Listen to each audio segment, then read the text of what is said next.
আরে বাবা হ্যাঁ তো মন থেকে করে দিব না, সেই মুশকিল বটে। ঠিক আছে, যদি আমি অন্যদিন কোনোদিন ঠিক আসি। আছে, হ্যাঁ আপনার অসুবিধা আছে আমি তো করে দিলাম। আচ্ছা আচ্ছা। এবার নির্ভর থাকলো আপনার উপরে, আপনার মনের উপরে নির্ভর থাকলো। না আমি অবশ্যই এদিকে সেই। আসলে অবশ্যই আপনাকে দিয়ে যাব।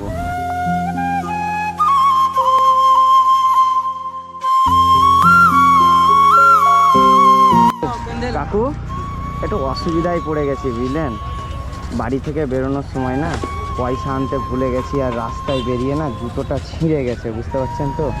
তো যদি কিছু মনে না করেন তো আমাকে একটু একটু সেলাই করে দিতে পারবেন? দাও, দাও। না আমি আপনার সঙ্গে পরের দিন যেদিন আসবো সেদিনকে আপনাকে, আমি এখানে তো প্রায়ই আসি, তো আপনাকে তাহলে দিয়ে যাব। অসুবিধা নেই তো কাকু? না না অসুবিধা আবার কি, অসুবিধা কিছু নেই। আপনি মন থেকে করে দিচ্ছেন তো আমাকে? মন থেকে কেন করে দেবো না?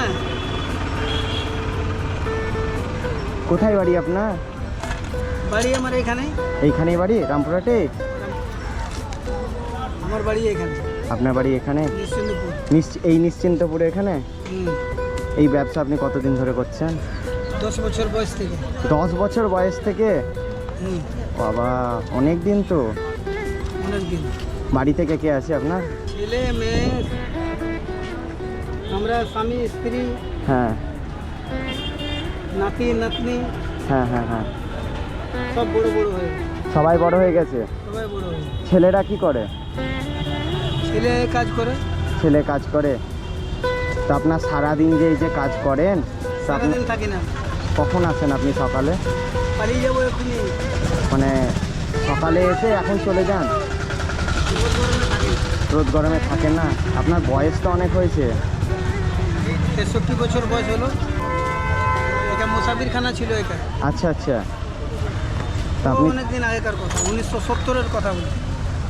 1970 সাল থেকে আপনি এখানে ব্যবসা করেন? হ্যাঁ। আবারে অনেক দিন তো।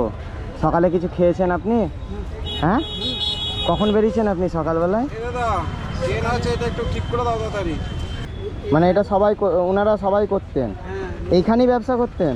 হ্যাঁ এখানেই করি। আচ্ছা আচ্ছা। তো মন থেকে করে দিলেন তো কাকু? আরে বাবা হ্যাঁ তো মন থেকে করে দিব না, সেই মুশকিল বটে। ঠিক আছে, যদি আমি অন্যদিন কোনোদিন আসি। ঠিক আছে, হ্যাঁ আপনার অসুবিধা আছে আমি তো করে দিলাম। আচ্ছা আচ্ছা। এবার নির্ভর থাকলো আপনার উপরে, আপনার মনের উপরে নির্ভর থাকলো। না আমি অবশ্যই এদিকে সেই। আসলে অবশ্যই আপনাকে দিয়ে যাব। ঠিক আছে কাকু, হ্যাঁ আসছি। হ্যাঁ হ্যাঁ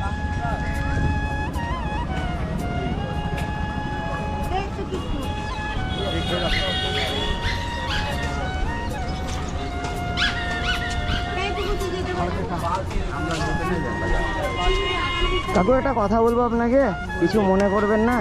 না। আমার কাছে বুঝলেন পয়সা আছে, ঠিক আছে? তো আমি মানে একটা ছোট্ট মানবতার একটা মানে পরীক্ষা আপনাকে নিচ্ছিলাম, ঠিক আছে। যে এখনো যে মানুষ ধরেন মানুষের পাশে দাঁড়ায় কিনা, সেটা একটা ছোট্ট পরীক্ষা আপনার সঙ্গে করছিলাম।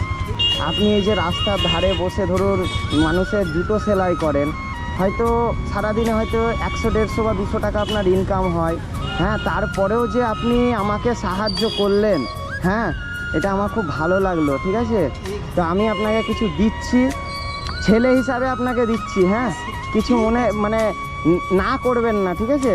না না তাতে আবার না কেন করবেন? আপনার অসুবিধা ছিল বললেন, আমি করে দিলাম। আমার সততা যাচাই হলো, হ্যাঁ সে তো বাবু আপনি ঠিক। পরীক্ষায় পাস করে গেছেন আল্লাহর কাছে, এনে। ঈশ্বরের কাছে। চুলো দেখেন। আপনি এটা রাখুন,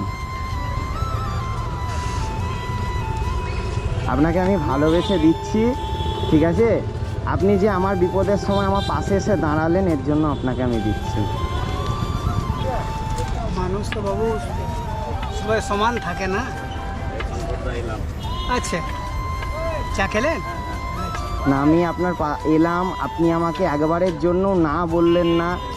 হ্যাঁ, তো সেটাই আমাকে খুব ভালো লাগলো, যে আপনি মানে আমাকে চেনেন না জানেন না, অথচ আপনি আমাকে সাহায্য করলেন, এটাই আমার সব থেকে বেশি ভালো লাগলো। এইভাবে আপনি মানুষের পাশে থাকবেন, ঠিক আছে? হ্যাঁ, আজকালকার দিনে স্বার্থপর দুনিয়াতে কে কার পাশে আছে বলুন? হ্যাঁ, কেউই পাশে নেই। হ্যাঁ, একটা মানুষকে যদি 1 টাকা বা 2 টাকা চাহানো যায় তাও মানুষ ধরেন না করে দেয়, নিজের আপনজনও না করে দেয় অসুবিধার সময়তে। কিন্তু অথচ আপনি যখন আমি এলাম, একটা অসহায় অবস্থাতে এলাম, আমার জুতো ছিঁড়ে গেছে, আপনি কিন্তু আমাকে না করলেন না। এটাই আমার সবথেকে ভালো লাগলো। আপনি এটা ধরুন আগে। আমি কিন্তু আপনাকে কোনো দান দিলাম না, ঠিক আছে? এটা আমি ভালোবাসার ছেলে হিসাবে আপনাকে দিলাম, ঠিক আছে? বাড়িতে আজকে কিছু কিনে নিয়ে যাবেন, ঠিক আছে? হ্যাঁ, বাড়িতে নিয়ে যাবেন, কিনে কেটে কিছু খাবেন, হ্যাঁ ঠিক আছে? হ্যাঁ, আর যদি অসুবিধা হয়, শরীরে অসুবিধা হয়, বাড়ি চলে যাবেন, ঠিক আছে? হ্যাঁ, ভালো থাকবেন। হ্যাঁ, আবার যদি আসি কোনো দিন দেখা হবে, ঠিক ঠিক আছে? আসছি কাকু, হ্যাঁ। আছে।